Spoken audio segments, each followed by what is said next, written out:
Hey everyone, it's Thotme again. I hope you're all doing well, and through all this little bit of chaos, I feel like things are starting to move to a different place. I just can feel the energy around me that seems to be moving to a different place.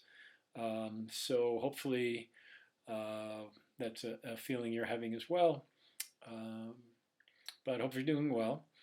Today's discussion is going to be about feeling versus sensing.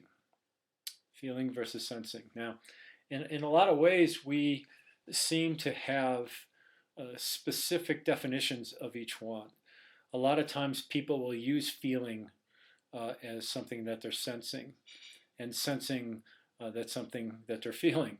And the difference between the two, I'm going to suggest, is that feeling is emotional, sensing is actually sensory.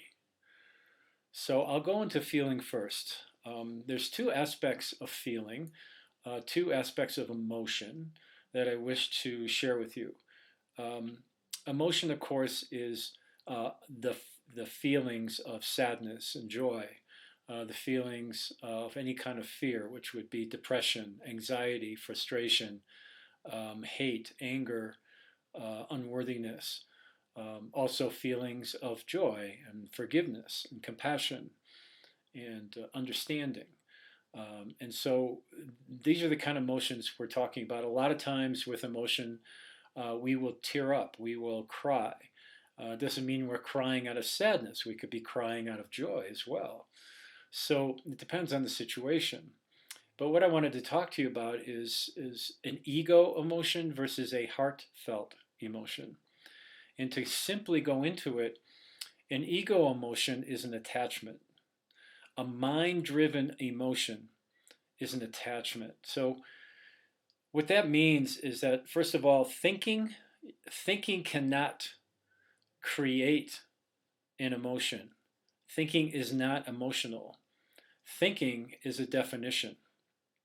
What ends up happening is first we come up with a thought of what the emotion might be, and that triggers an emotion that we've held on to for a long time.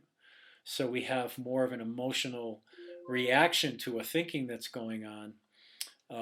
And what that does is provide an attachment of that emotion. And what I mean by that is that we grew up in early ages with experiences all around us, and what we did was all we could do is feel. All we could do is have an emotion eventually of the experience that we're having, because we really can't think so much when we're 5 or 6 or 7 years old.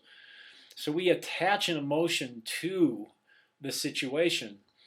And as that situation continues to happen over and over again, the same emotion keeps arising, and thus all of a sudden we have an emotional attachment to what we are sensing or seeing around ourselves, the experience that's happening. And that is an emotional attachment. That is a feeling. So anytime a situation like that arises in my life, there's a trigger. As I'm triggered by that situation, I automatically go into that emotion, that attachment to the situation because it's familiar. This is how I always felt in this kind of situation, and thus it's the way I'm always going to be in that situation. That's an emotional attachment. That is a ego-driven emotional attachment. Now, the difference between an ego-driven emotion and a heartfelt emotion, the heartfelt emotion is an emotion of the moment. It is just being in the moment. It is just expressing yourself in the moment. This is usually from some type of awareness, of course. And as we're in that awareness, we have a heartfelt emotion. It is an emotion of the moment. So it's not an emotion that's going to be prolonged, you might say. Sure, you could be with it for an hour, 2 hours. It could even last a day. But there isn't this attachment that comes with it, that I have to feel this way. I'm just allowing myself, I'm accepting that this is how I feel in this moment and deepening for myself. And eventually, it just basically goes away. It just kind of dissolves. And I don't carry that with me anymore. I just allow myself to experience that emotion through the heart, and then I allow myself to go through it, accept it, and then it dissolves on its own. So we can have a ego emotional attachment of sadness, and a heartfelt emotion of sadness. The ego emotion of sadness is an attachment, of course, so it will last for a long time. So let's say somebody close to you passes away, and you're attached to this person. It could take you years to let go of that emotional attachment, because what you see in that person is you, what you gave to that person, or what that person never gave back to you. So there's an emotional attachment that lasts for a long time. It's a hard letting go process when in its emotional attachment. So that sadness for that person is a sadness that's an attachment to that person. Now, if it's a heartfelt sadness in the same situation, of course you're going to be sad that somebody has passed away that's close to you. It's just a natural reaction. But the sadness is that they're not here on the earth anymore. There's a sadness of, it's sad that I can't be with them, but that's okay. There's no regrets. There is no attachment to them having to stay. They can go on their way. And you might even want to say there's a joy to it. There's an understanding that they're going to a better place and you're happy for them. But there's a sadness that they're leaving. That's just a natural occurrence. It's like when the dog dies as well. If the dog that you had was very close with you, because some dogs aren't necessarily, people don't treat their dogs the same. If the dog is very close to you, it's like become your partner. Then when the time comes for it to pass away, it's a very difficult time because you spent 15 years, let's say, with this dog, being with them and enjoying their company. And they enjoyed your company. And so there's kind of an emotional bond that takes place. So there's a sadness there, and it's a natural sadness. And sometimes we don't get over it right away because it could last for a few days. And even if it comes up later on in life, say kind of like an anniversary of the death, there's a bit of a sadness there. There's a tear that might come up, but you're not attached to it. You're not wailing. You're not like, spending months trying to walk through it. So that's the biggest difference between these two kind of emotions. And we can get into that a little bit later in a different discussion, or if you wish to send me some questions or want to discuss it further at my email, that'd be great. But what I want to get into now is sensing. What is the difference between emotional, and sensual? Now, sensing is different. Sensing is kind of like what we have in our nervous system. We have a nervous system that goes throughout our whole body, and that's the physical aspects of our sensing.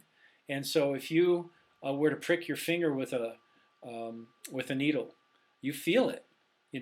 There's no emotion that usually comes with it. If there is, then there's some kind of held emotion deep inside that has been associated with getting your finger pricked by a needle, let's say. But really, the initial reaction is that you can feel the prick. You can feel that needle. And that's a sensing used with your nervous system. And I'm going to say, even going beyond that, get a little woo-woo here, we're going into an energetic sensing that can take place as well. And what we know of is that there's 70,000 what they call nadis that are throughout your energetic body, which is outside of you. And those nadis form what looks like and appears like an energetic nervous system. It looks just like your regular nervous system. So there's a sensing that takes place of vibration or energy, which we have talked about in previous videos. As the energy or the vibration starts coming into you from the outside in, that nadi system, that the energetic nervous system, is sensing that energy coming in. It continues to come in until it reaches your physical body, which also can provide a sensing in your physical body. This is where your hair might stand up on your back, or you get chills when you feel something isn't quite right. That's a sensing. There isn't any emotion that's tied to it. It's really just a sensual thing. As far as the five senses are concerned, that's what we use basically for our physical sensing. For the energetic sensing, we go beyond the physical into the sixth and seventh chakra. It's called our sixth sense and our seventh sense. And that brings in the feeling of the energy, the vibration that's coming in into your third eye and also above your head. And it allows you to take it beyond just the physical. And some people at this point have really, really worked hard on that kind of sensing and can really sense beings that possibly around you, or low frequency energies or high frequency energies, darkness and lightness and that sort of thing. So I believe that we all have that ability, that we all have that kind of psychic ability within ourselves to be able to register those kind of energies that are coming in. So we have that ability to sense what's happening. But we have to develop it. It's not like it's just given to you. You already have it, but you have to open yourself up. And this is where the heart work comes. Using the heart and the mind, the heart and brain coherence that Heart Math talks about. It's opening up the heart space to allow those feelings and sensing to come in, so I can start recognizing the differences between the two, allowing myself to deepen that kind of process. And that takes some work. It's not easy to just walk into that, because we do have blockages that our ego loves to use, which is more that emotional emotional attachments. It brings in those emotions to block our ability to be in the heart space, wants to keep you up in the mind. So hopefully this makes some sense to you, that it brings maybe some comfort, or even some questions, some misunderstandings of what might be out there. I invite any comments, any thoughts you might have, again, at tomstintsius@comcast.net. I'm also going to be posting this on Facebook as well as YouTube, which also allows comments and thoughts about what this is about. But to understand the difference between emotions and sensing, what is really the difference? So next time you have an emotion, understand that's an emotion, part of your emotional body.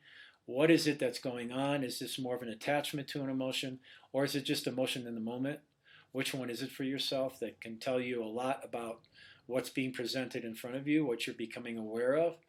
And then the sensing issue, which is more about sensing something that's coming in. It really doesn't have much emotion to it. You're just kind of sensing that there's something imbalanced or in great balance. There might be even a sense of joy, a sense of darkness or depression that you can feel. You're not attached to it. You're just sensing a new energetic feeling or a vibration that's coming in. So that's kind of the difference between the two. Thank you very much for listening. Send any comments again. I hope you're all doing well. Keep working on yourselves. Keep going into the heart space. The most important thing at this time frame is to really continue to go into the heart and allow the heart to use its intuition to guide you. This time more than ever. So bless all of you. Namaste. Thank you once again for listening, and I look forward to talking to you again shortly.